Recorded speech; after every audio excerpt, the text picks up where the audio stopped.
Welcome back and welcome everyone. I already have met all of you, but let me just, in case those who joined us late, I'm Victor Zhao, the president of the National Academy of Medicine. And this is a special session. You're in for a treat because with me is Dr. Roderick Pettigrew, who's the co-chair of the selection committee. Dr. Tim Evans, who's the other co-chair, unfortunately is sick this morning, so Rod will fly solo. I think that's going to be a great fun that he and I have a conversation. But I think you I'm sure all you wonder about how do we make the selection and how do you select Catalyst Award? So what I want to do is to give you a better understanding of how we do this and then have an inside discussion with Rod. How do you make decisions towards the end? So this is really, really important. So, we want to understand first the idea behind the Health and Longevity Global Competition and our goals and what we're trying to achieve through issuing these awards. And the general process by which the NAM and the global partners select these innovative ideas. So as I said, we're very fortunate Dr. Roderick Pettigrew from the Texas A&M University. He's a real amazing leader in medicine engineering. In fact, he's now the dean of a cutting-edge new concept medical school that combines engineering with medicine. He called the Physicianeers that actually will produce a whole new brand of physicians who actually have engineering principles, design, etc., which will make a big difference. Now, as I said, Tim Evans, who's the director of the McGill School of Population and Global Health, can't be with us today. So welcome, Rod. Let me give us a little background on the issues about what we are so we can all be on the same page. Can I have the next slide, please? As you know, this pyramid is the architecture of the Health Longevity Global Challenge. It was launched in late 2019. We're committed to do it for 3 years, but guess what? After 3 years, everybody was so excited that all our global collaborators and new ones join. So we're now in the second phase of another 3 years. You are the Catalyst awardees, and that's the bottom of the pyramid. I don't mean bottom meaning hierarchy, but it's the foundation of what we do. We bring in innovators like you, entrepreneurs like you, to look at catalyzing ideas, bold ideas to improve health as people age. As I said, it's a global effort. So yesterday I mentioned we have 10, 11 global partners and more are joining, and we cover over 50 countries and territories. Now we at the NAM is kind of the coordinator and host, but each one of your country basically does the heavy lifting of review and funding for all of you.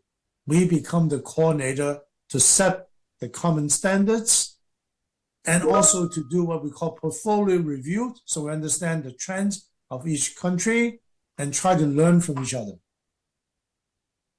So over this 4 years, you'll be amazed that we have something like average of 1,200 applications globally a year.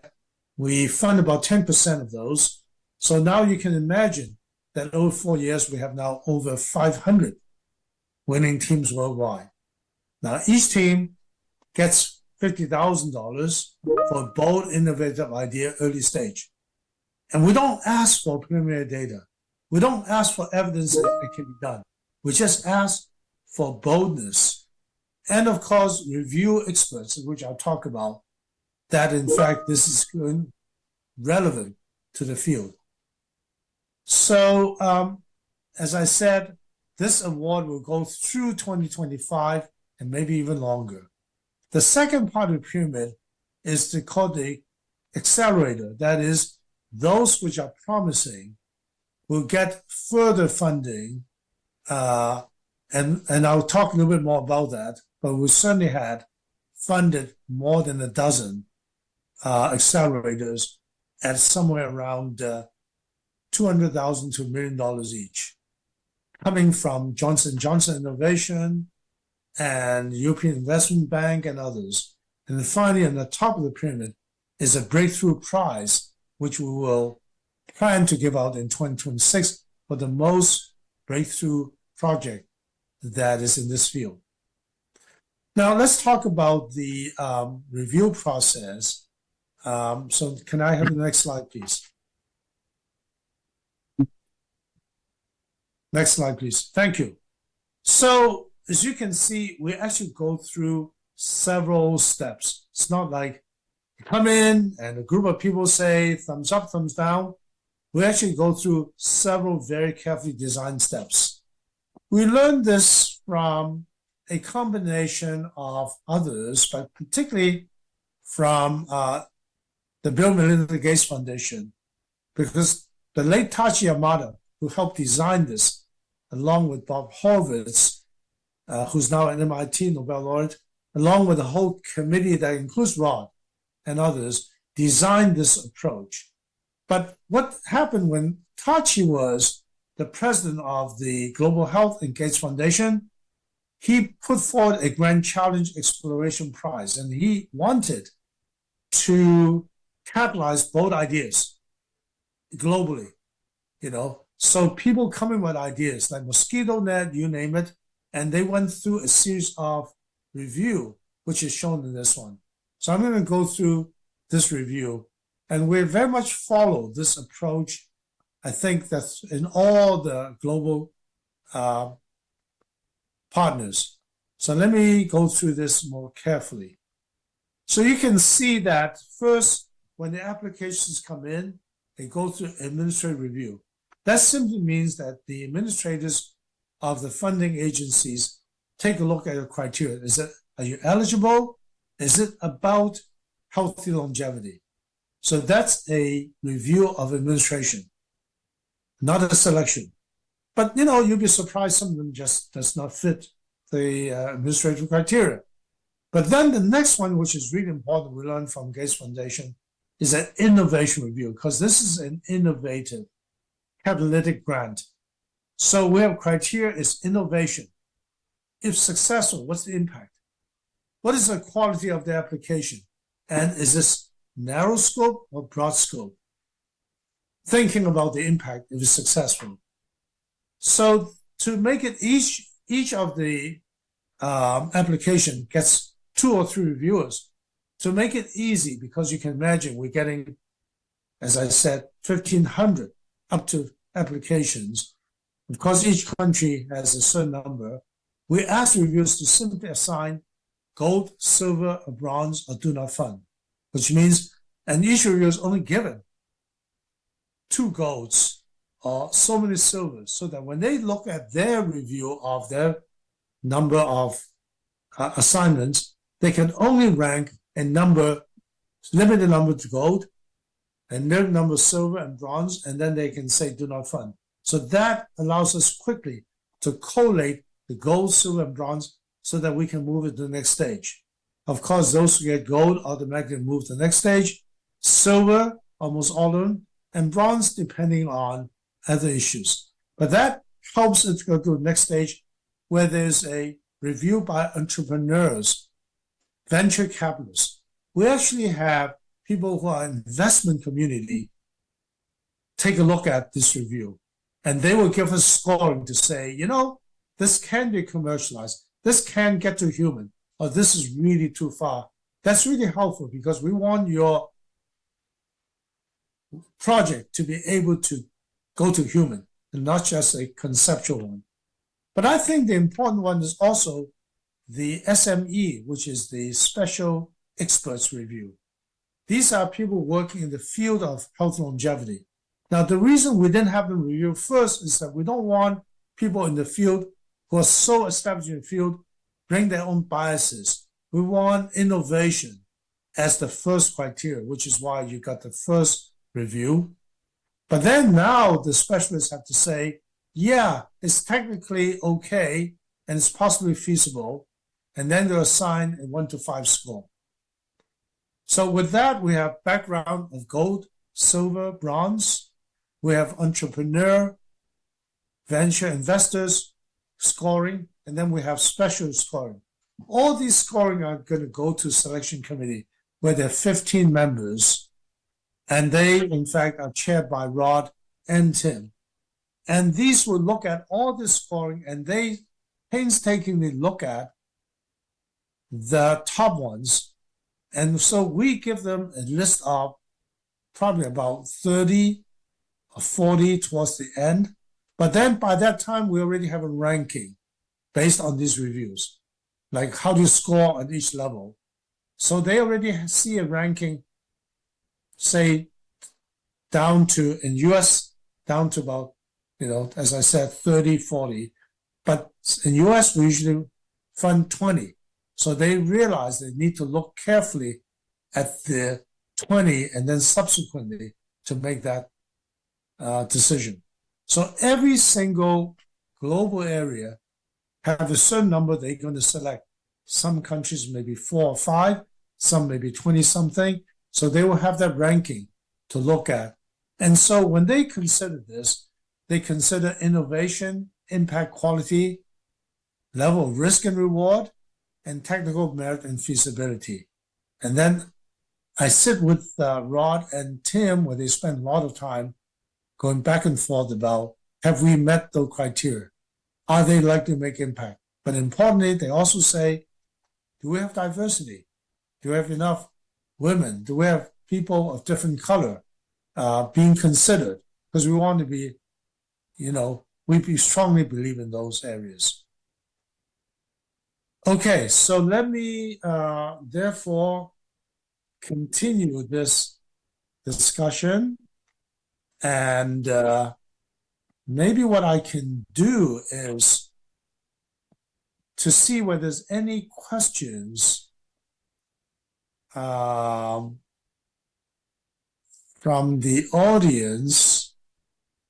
What do you think, Michelle? Or should I just go to the Rod first and then have the audience? You can go ahead to Rod. We don't have any audience questions right now, but I'll pass those along. Okay, good. So Rod, you are Yes. a leading physician, scientist, engineer. You've done a lot of these things. Tell me about your experience on this. It's a little different because we deal with a lot of applications.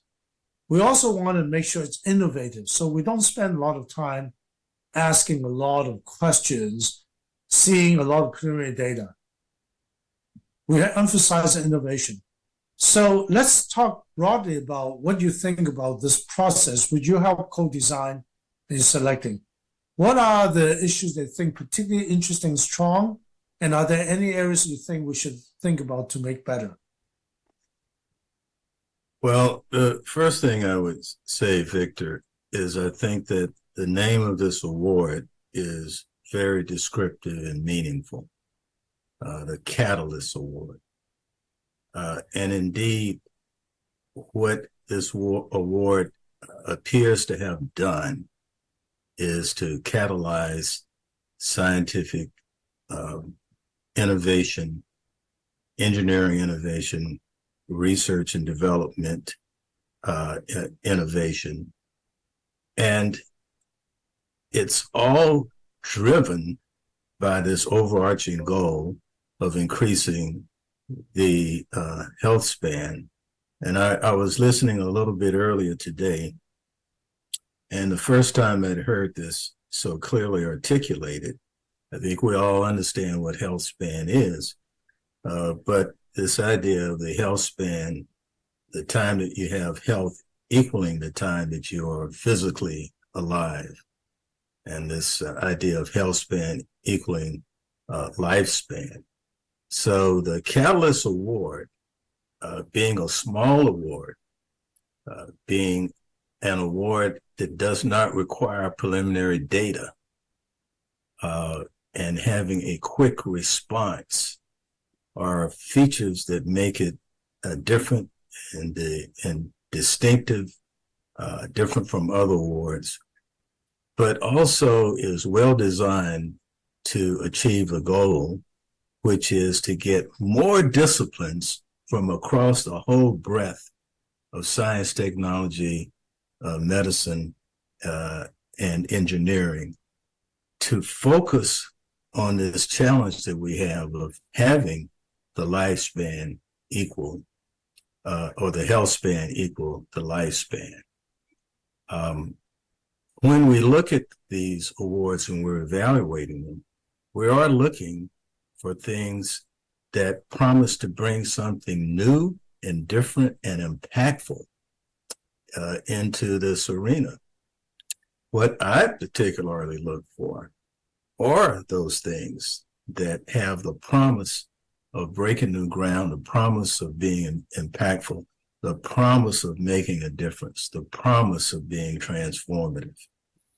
I'm reminded of Harold Evans, who described, Harold Evans, for people who may not know him, is an author, and he wrote this book called They Made America, From the Steam Engine to the Search Engine. And he opens with a statement that really resonated with me, and that was describing what innovation is. And his statement was, innovation is inventiveness put to use. And that's what we're trying to do here.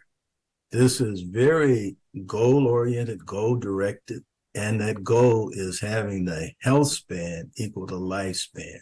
So we're looking for inventiveness that can help achieve that goal.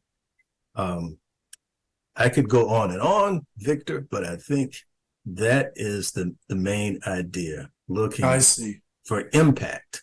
Yeah. The So promise if you of look impact. at- The promise of impact. Yeah. So Rod, if you look at, you've done this now for quite a few years with us. Thank you for your leadership. If you look at the ones that we have selected, the ones you have selected, do you feel that they meet those criteria? And maybe give us some examples of what you feel is particularly you can think of that says, aha, that's the one, or these are the ones that I really feel have great potentials. Well, I anticipated you might ask me this question, and I was wondering whether or not we should single out specific applications. But maybe what I will do is talk about some of the areas. And one of the things that really has been inspiring to me as a reviewer is the range and breadth of the science, technology, and engineering that's being brought to bear on this challenge. We have applications and projects that range from things that you would anticipate: cell and molecular biology, next generation pharmaceuticals, and gene editing. But we also have people who are focused on music, and we have people focused on virtual reality, immunoengineering and wearables, and algorithms for analytics. And some of them involve things that I never thought of. I will mention one, maybe going against my own advice here, because it was something I had never thought of before. And I think it speaks to social behavior and some of the elements of aging and the quality of life that we're really just beginning to learn the connection between the mind and the physical nature of ourselves. And this was a proposal that would develop an avatar of your younger self and have that avatar of your younger self available. And I thought how interesting and what impact this might have in being able to continuously see a version of yourself that inspires you to still be healthy and be young and to think that way, to have that sort of that mindset. So that was something that that never occurred to me. But once I read it, I thought, now this is a neat idea. You talked about multidisciplinary, and no doubt, I think this field requires a kind of engineering, medicine, and social science together to make things work. And however, I do think that social science is really important. And so I'd like to hear from you your point of view about social sciences, because we are seeing maybe a little fewer applications in this field.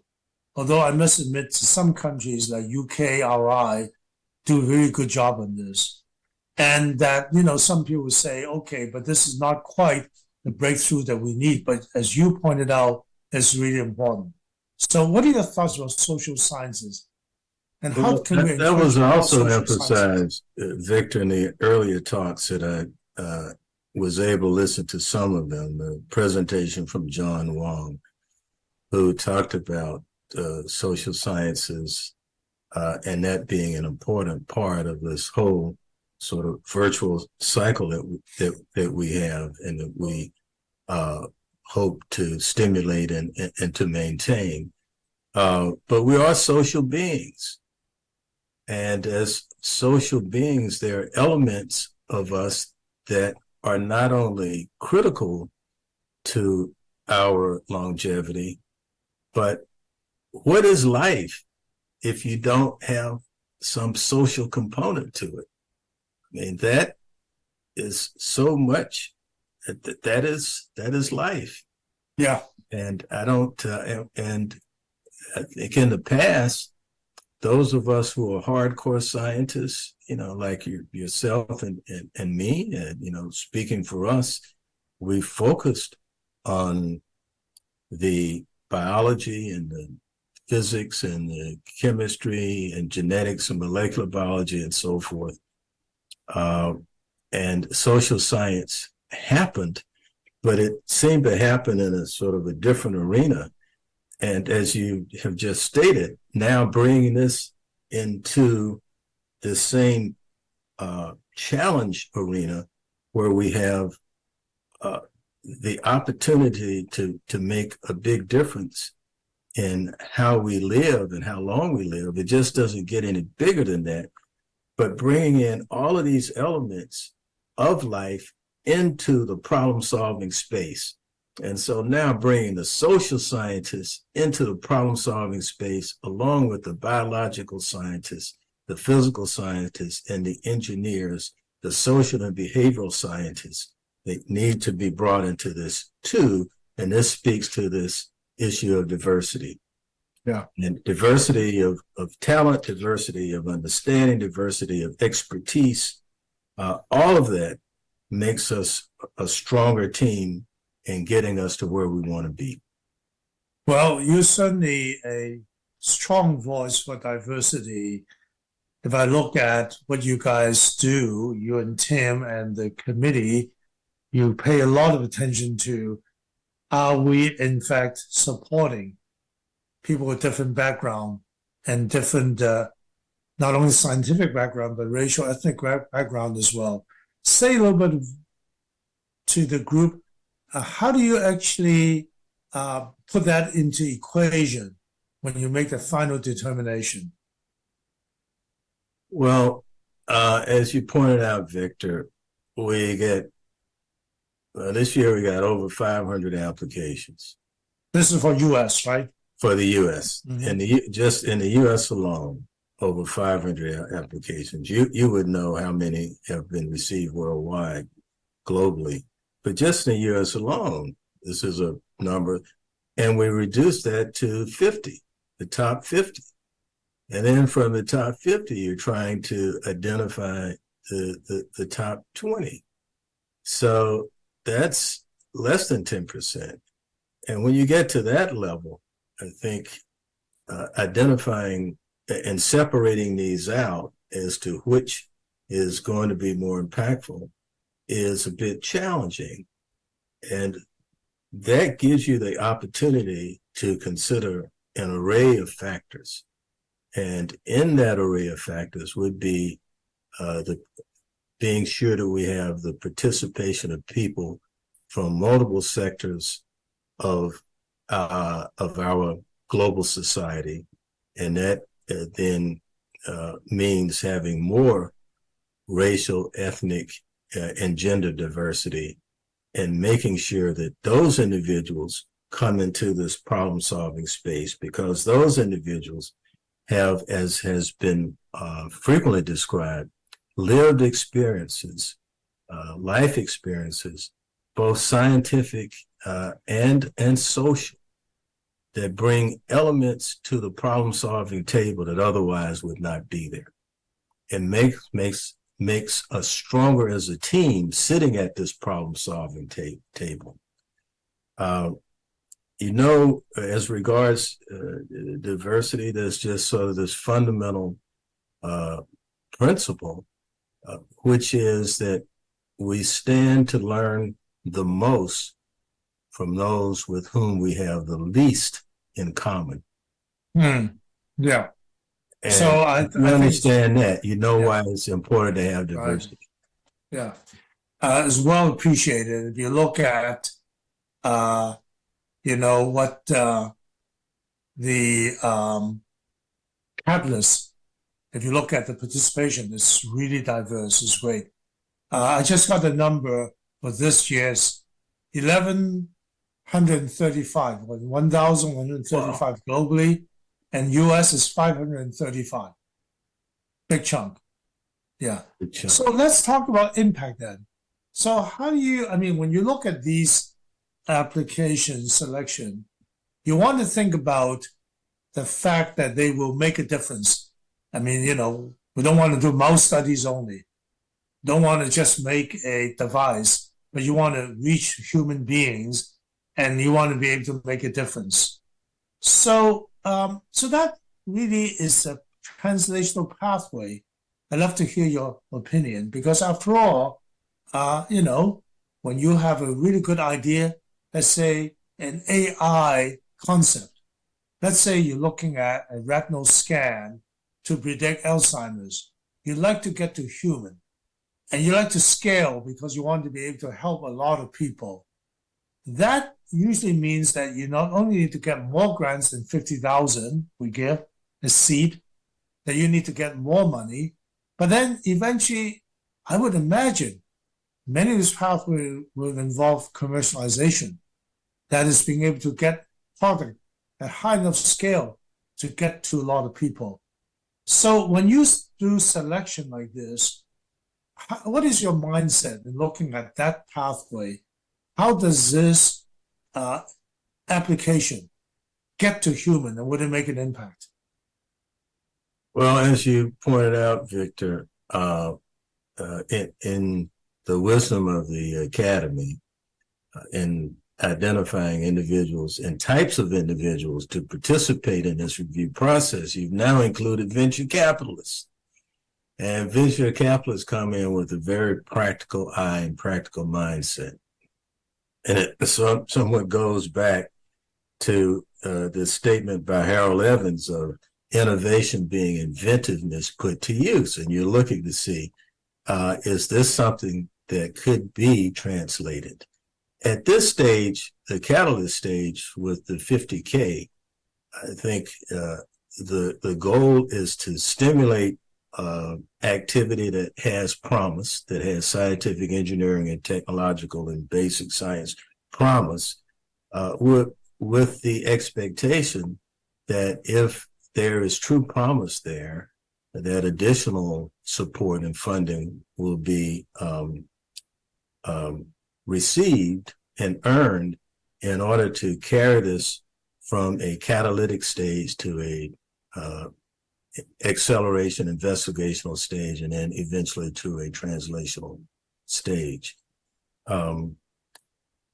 I am curious, and I think it's getting to the point now that we're in our fifth or sixth year that we can begin to look at some metrics of performance in terms of what has happened with those from whom these awards have been received, or those who have received these awards, and ask the question of them, what happened downstream from the award, from the Catalyst Award? Did they get additional grants, larger grants, continue to do the researches in the laboratories, and then over time, the stages and translating this to impact?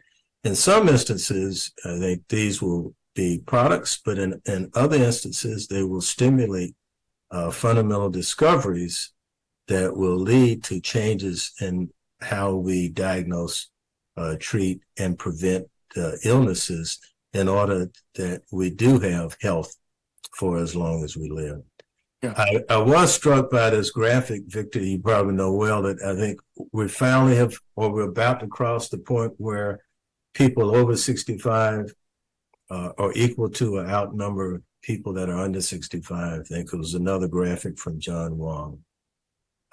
And if that's the case, I think we'll have a lot of opportunity to look at the impact of these, this kind of research that we're stimulating, to see the extent to which chronic illnesses and are impacting people's lives late into their years, and how long we can, and the extent to which we actually push the health span to equal the lifespan.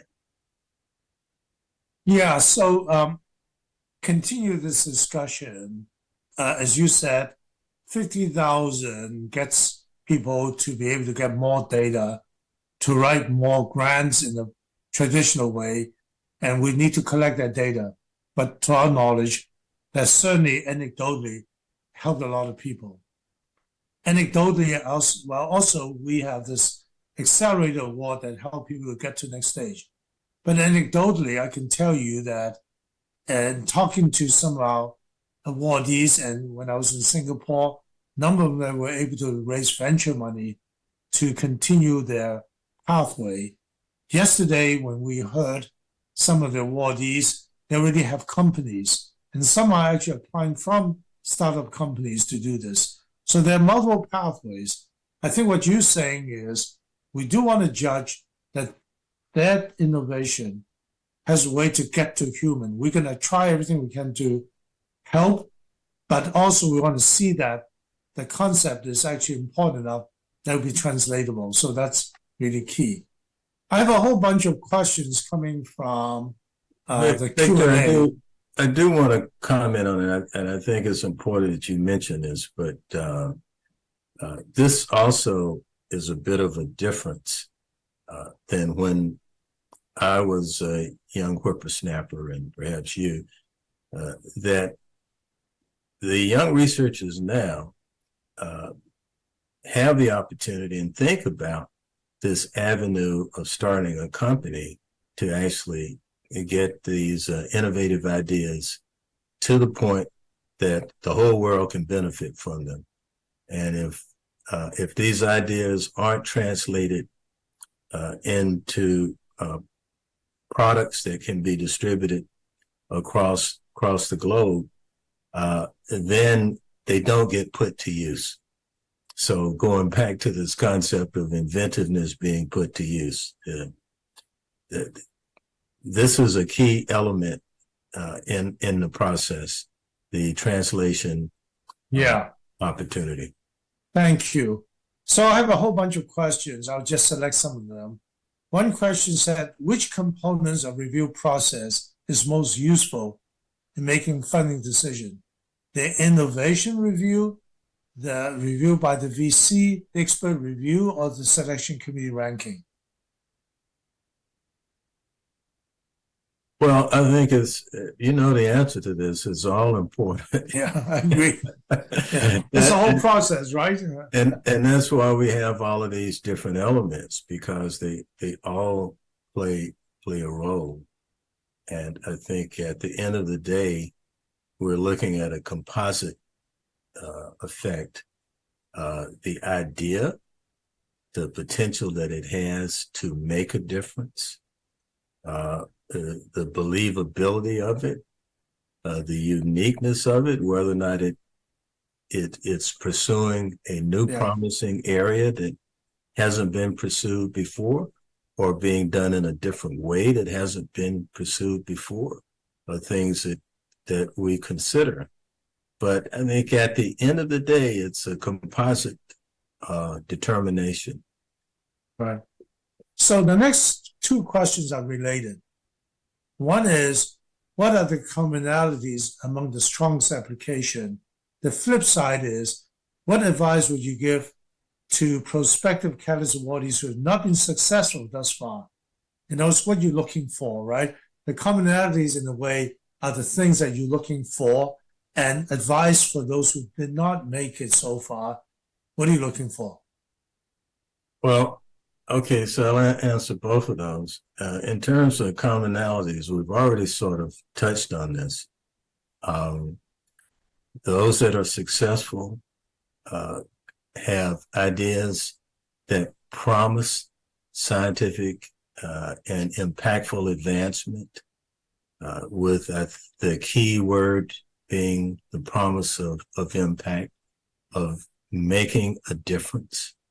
I think those are the commonalities, and they come from all of these different areas that I've just talked about, from biology and theranostics, immunoengineering, to computer science, algorithms, wearables, etc., across the board.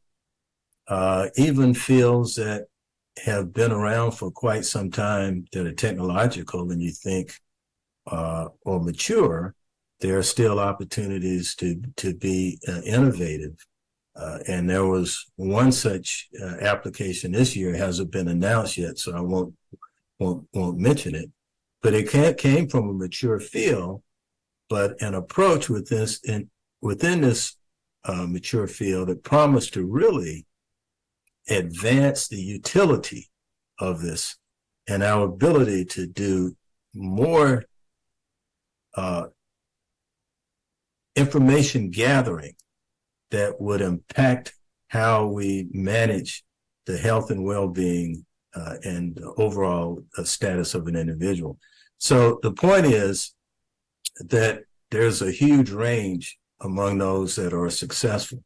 Now, the other question you ask is, what advice would one give to those who were not successful this year?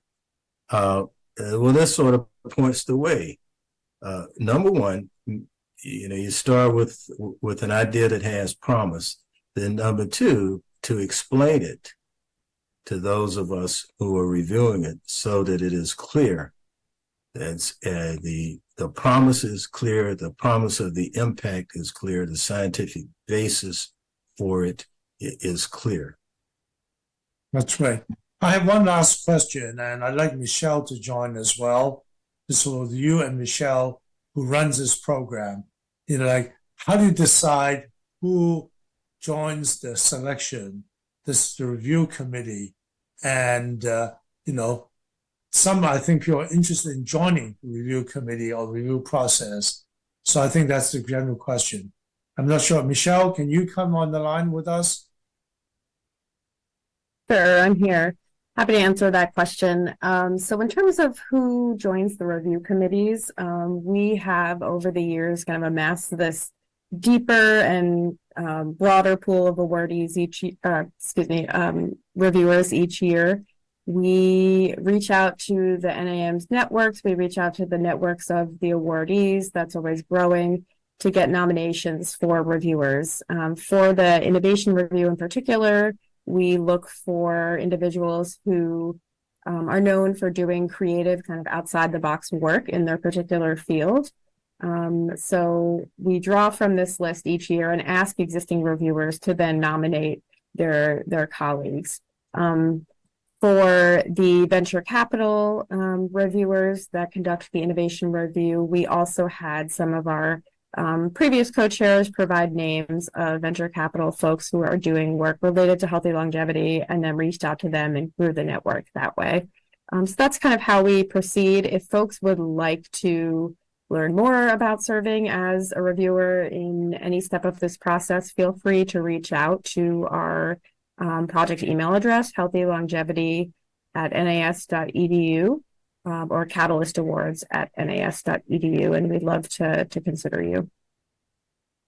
Yeah. So thank you, Michelle. I think that for the people joining, absolutely. If you'd like to volunteer to be reviewed, we love it. What we go through with Rod, Michelle, myself, and others is look at the pool of reviewers and try to balance them in different fields, different expertise. For example, we have people in academia, but we have people in industry. We have people senior, we have people who are actually early in the career. We like that because what really, as Rod said repeatedly, is that diversity that makes the difference. But we do want people with experience to be able to take their work to translate and to be able to apply to humans. So we look at balance. So the pool of reviewers in the first stage has to be very big. Imagine we have 535. So we're looking for a lot of people. Then the pool gets smaller, or the number gets smaller and smaller until the final selection committee, which is already, of course, consider people like Rod and others, distinguished but been with us all the way. So Rod, thank you. We're running out of time, but boy, time really flies. It's great to have a conversation with you. And I know that the audience really appreciate the perspective you bring to it and the... Can I make one final comment? Of course. I think the overall value of this Catalyst Award is just fantastic because it has galvanized and stimulated this field of creative scientific innovation, all focused on something that everybody's concerned about, and that is healthy aging. It has stimulated a field that's characterized by a broad range of disciplines across all biological scales now being focused on this grand challenge of health for as long as we live. Outstanding. Thank you very much, Rod. Let me give you a round of applause. And I'm going to turn it over to Michelle. I think we're in for a short break. Yes, we'll transition now to a short break and then go into our next spotlight session. So thank you all for joining. Thank you. Thanks, Rod. Thanks, Dr. Zhao. All right. Thank you, everybody.